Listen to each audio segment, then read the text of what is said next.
Let's do 5/10 right. I'm gonna dial it out. 5/10 right. It's picking up.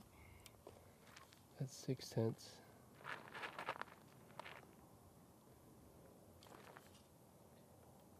All right, 6/10. Dumbass. All right, what's up, guys? I'm out at the range, and I just want to give you a real quick down and dirty how I like to mount the Triggercam. This is not a Triggercam review. I will definitely do that in a much later date, but I just wanted to create something where people that have been asking me how I get the best results for making sure that my Triggercam footage is nice and clear for my content that I shoot. And anyways,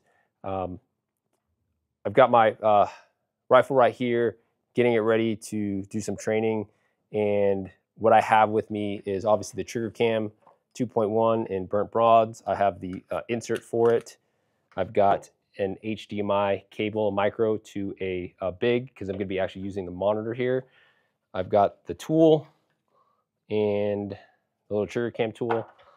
And this is actually an old GoPro case that I've repurposed as like a soft case for my Triggercam units. I also put it in these old phone scope cases just for maximum protection, if you will. So that's kind of how I carry my Triggercam setups. Anyways, when you get the Triggercam, you're going to have a bunch of inserts for your specific optic, right? So essentially there's a lot of trial and error with regard to which insert that you use. I always tell those guys at Triggercam, who I've got a great relationship with, the Triggercam was meant perfect for the Collis K525i, because I think the insert, which is the second to smallest insert that it comes with, is the one that you need for the Collis's. And this is the K525i model, the K328 model. Actually, the objective is too big, and they do not have a mount for it yet. So anyways, so you're going to select your insert, and the way that you would know that the insert is good is based off of how much distance, once you put the insert over the optic, you want like a 2mm gap in between there. What I actually like to do is I like to take some, this is just a 3x5 card, kind of cut up super thin and folded in half. What I actually like to do is I'll actually put that underneath the spacer, because what that does is actually helps with biting the plastic spacer in the Triggercam, because under recoil with just the plastic insert, I found that the Triggercam unit wants to slide forward under recoil. Again, what I do is just put that plastic insert in there, that paper insert there. And what you could do, especially, because there's no perfect fit sometimes with some of the collars in my experience, or the spacers in my opinion, in my experience, but putting that paper in there, or whatever, something thin, help kind of form that Triggercam specifically to that optic. But again, what I use it for is to help with that Triggercam unit wanting to slide forward. All right, so then what I do is take the Triggercam unit and I back off it up all the way, and I go ahead and mount it. And so you're gonna have to get to that second lip there. And so with the Collis K525i, the magnification ring actually gets in the way from wanting to push all the way forward. And this is where you also have to establish or figure out your eye relief, right? Now, this is where I'm gonna use my monitor. I can show this to you in a separate video of how I'd use my phone, but there's a bunch of cheap camera monitors out there. Obviously, as a content creator, I've got a bunch of monitors, and as an instructor, I love using this new FreeWorld, but this is pretty expensive. There's a lot of cheaper, monitors that you can plug into that you can find on Amazon that I highly recommend. It really just streamlines the process of mounting your Triggercam, especially if you're pretty serious into this. So I'm gonna go ahead and turn this on, and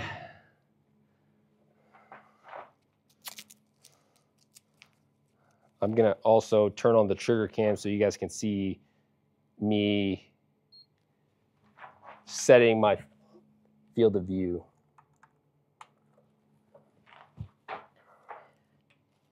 All right, so this plugs just right into the HDMI. All right, and so you can see here, it is not perfect. It's not really centered, and it's also blurry. So that is essentially how I'm going to walk you through my process of getting it as centered as I can, as well as in focus. So the very first thing that I want to do is make sure that the eye relief is actually set for this thing, right? And keep in mind, as you start to tighten it, it might center it off. So initially, if you see that, obviously you got some scope shadow, but it's because the unit isn't actually tightened down yet. So again, what I'm doing is I'm actually just figuring out the distance that I want away from the magnification lever of this K525i so that I have the full range of motion of the K525i magnification throw, and it's not bumping into the trigger cam. Now again, I've used this on other scopes like let's say the Zero Compromise, a Leopold Mark V. Like the Zero Compromise, you do have to mount the trigger cam unit sideways in order to clear the magnification ring. Just keep that in mind depending on whatever optic that you have set for. So what I'm going to do is I'm actually going to slide, you can probably see this little gap here, is I'm going to slide this to where I get the trigger cam unit to touch that stop there, and you can kind of see this white paper kind of hanging out, which is fine.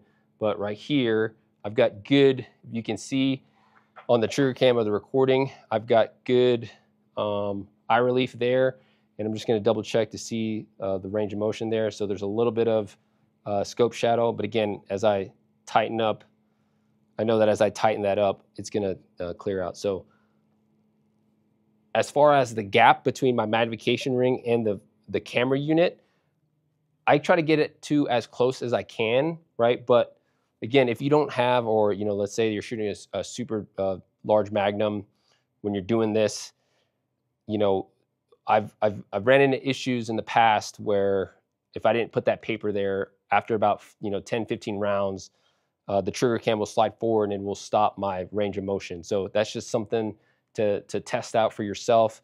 But usually after doing that, putting the paper there, I don't have that issue anymore. So I'm gonna put like again, like a little 2 millimeter gap there as I can slide some paper there. And I'm gonna go ahead and start tightening this thing down. Now, what I like to do, it just saves me time in post, and so you can see as I tighten this down, I've got good eye relief, but what saves me time in post is to get this reticle as level as I possibly can off the get-go. So I'm just gonna be mindful of how, as I tighten this down, just kind of like scope rings, the trigger cam is gonna wanna turn or bite to one side. So just keep that in mind as you're tightening it. So I'm just gonna go ahead and rotate it, just so that as I tighten down, it'll straighten out. Not too much.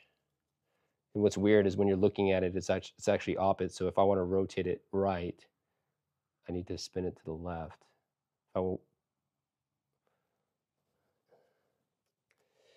And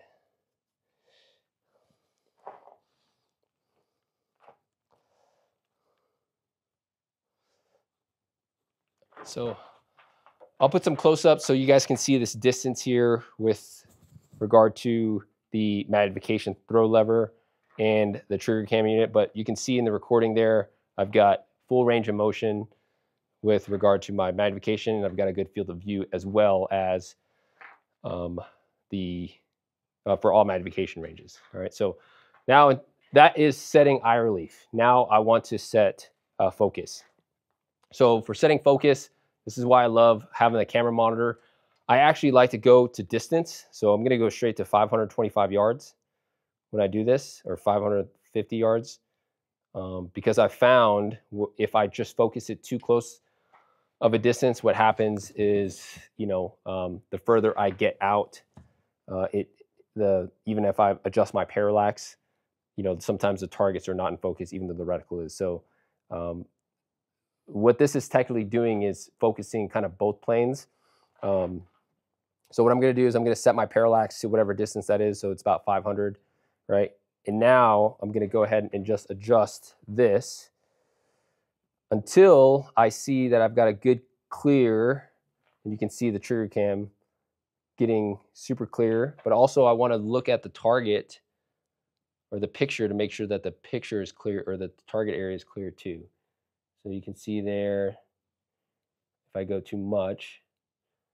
So if I go too much, you can see that the reticle is kind of clear, but the target's super blurry. So that is, again, an issue that I've ran into in the past where not both target and reticle are clear, but I feel like right there is the perfect. So what I would recommend is going under, just so you can see what that looks like. So that's obviously reticle is not clear. And then as I go over, and you can kind of just like setting up your ocular focus, go back and forth until you kind of really hone in to what you feel like that's the best focus. Now, super convenient on when using an external monitor like this. When you're using your phone, it's kind of a pain in the ass because the Wi-Fi signal from the Triggercam to your phone is not the best. So again, in a separate video, I will cover how I use my phone before a monitor to focus the Triggercam.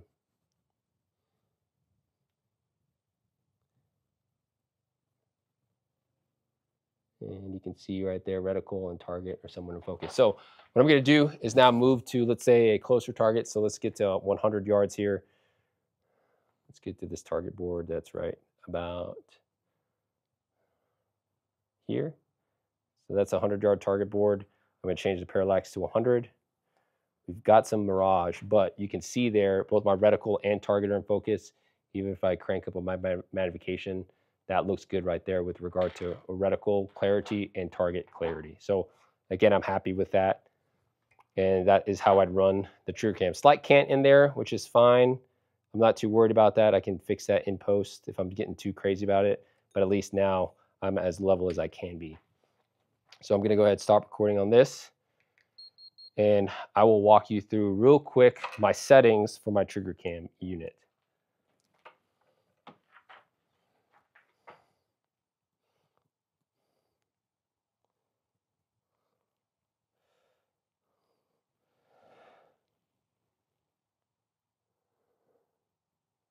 So I'm connected to my Triggercam here via Wi-Fi. I open up the Triggercam app, which the Triggercam app 2.1 is actually new. So I'm going to connect to it. And again, you can see this live feedback here, and it's echoing. But I'm going to just go to settings up here at top right. So I keep my settings to 4K 30. There's a bunch of different resolutions here, like slow-mo, which is 720. But all of the stuff that you see on my feed is typically 4K 30, right? I rarely ever use the 60 frames per second. And if you're unfamiliar with this, if you're not a content creator or videographer, this might be foreign to you, but the higher number is not always the better. I typically will use 4K 30, again, 99% of the time. But I am one of these days going to experiment with slowing down my footage so that you guys can see maybe trace through the Triggercam better, or see splashes for some educational content. So 4K 30 is what I'm going to select. Recording volume I leave on. TV format, all this stuff is going to be pretty generic, default that I don't really mess with. Auto shutdown. So auto sleep is off. Auto shutdown is set for 300 seconds, which is 5 minutes, right? So that's actually what I have it set to, is auto shutdown, meaning that if the unit is not being used at all, meaning it's not on record mode, it'll automatically shut off. So that's what I actually do so that I'm not burning through the battery at like a match or something. As soon as I stop recording and I forget to turn it off, it'll automatically shut off for me. White balance, you could put sunny, cloudy, auto. I usually leave it on auto. Looks like I can't change it right now, which is interesting. And then low power alarm, and then you can actually change the Wi-Fi name to it as well. And then firmware version. So let's say that you, like me, I'm not sure what kind of footage is on this Triggercam right now. I'm pretty sure I pulled it, but let's say that you pulled footage and you want to make clearance for the memory card that's in there. What you would do is that you would hit format SD card, and it's going to erase everything. So just be mindful, once you hit that button, there's no way of getting that thing back. So make sure that whatever's on there, you update to a computer But in the case that you want to, store more information, or it's a brand new match day, you want to, or content day, whatever the case might be, that's how you clear that out. All right, is hit format. But yeah, so that is my settings for the Triggercam. All right, so that pretty much sums up how I mount the Triggercam 2.1. Again, this is not a full review of it, and this is just a real quick field expedient way that I like to mount it. I know I want to do a little bit more in-depth version of this thing, how to utilize it to its potential, because I'm a big fan, as you guys know, been following me. Ever since I started using the Triggercam, it doesn't ever leave my rifle, even for competitions.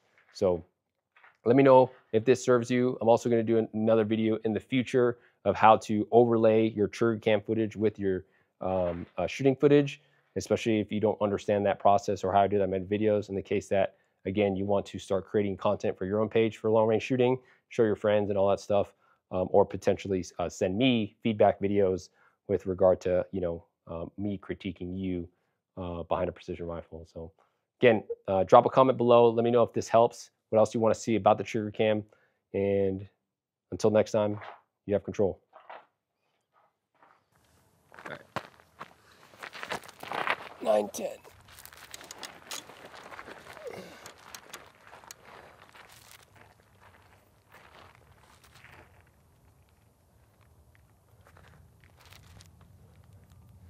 All right, wind is right to left. This would be 6 miles an hour. I think it's less than that. That would be about 3 miles an hour. Let's do 5/10 right. I'm gonna dial it out. 5/10 right. It's picking up. That's 6/10.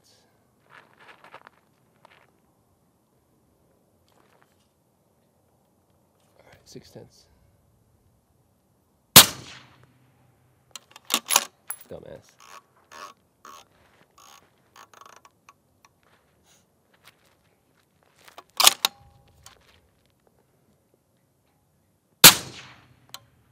Oh. That wind call though. Fucking 7/10. We all make mistakes, but I'm pretty proud of that wind call. 6/10 of wind to the right.